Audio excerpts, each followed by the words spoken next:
रायगड़ा चैती महोत्सव तृतीय रजन धूमधाम पालन होइछि। रायगड़ा चैती महोत्सव तृतीय रजन में दर्शक आंचलिक लोक संस्कृति भरपूर उपभोग करते। मुख्य अतिथि भाव रायगड़ा जिलापाल पारुल पटोरी जोगदे चैती आम भितर खुशी सह उन्माद सृष्टि करिछि।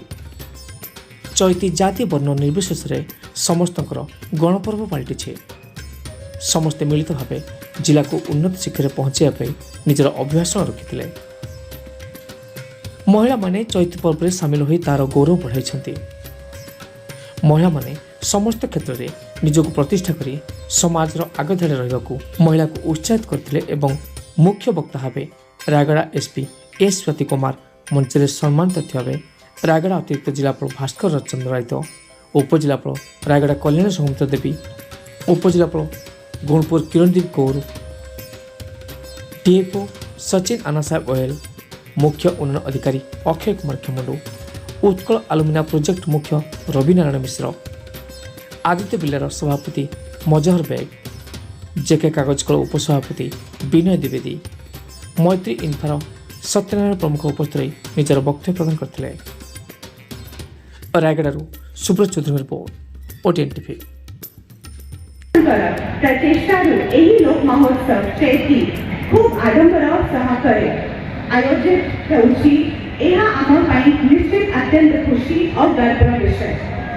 एहा प्रकृति श्रेय अधिकारी होउछन्ति केवल आपण माने जिला प्रशासन और जिला सांस्कृतिक परिषद सदस्यों को उत्साहित करुथिबा हेतु एभली एक विराट मंच प्रस्तुत हेबा सह समस्त जिलावासी मनोरंजन एक माध्यम होई पारिछि। एही महापर्व प्रति वर्ष शेष मास डिसेंबर में पालित हेथिबा एही गणपर्व समस्त जिलावासी मन में भरी दिए अनेक सारा उत्साह और उन्मोदना।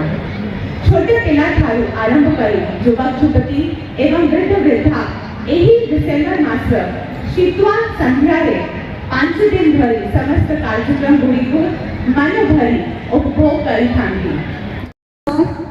जीपी टलना गुणपुर ब्लॉक जोरजार करताली दबा जी की हमर पारंपरिक औषधकारी पद्धति औषध तैयारी करंतु। धन्यवाद मैडम, धन्यवाद सर। आपण मध्य या पर पाखरे फुंगी होई रही खाली टिके सुजोगर आवश्यकता रही मानक पई ए मान को ही खोजी बाहर करबा हमर ई चैतीर मूल लक्ष्य। या पर हमें अनुरोध करिबो सम्माननीय श्री सुदीप सभर स्पेशलिस्ट इन ट्रेडिशनल मेडिसिन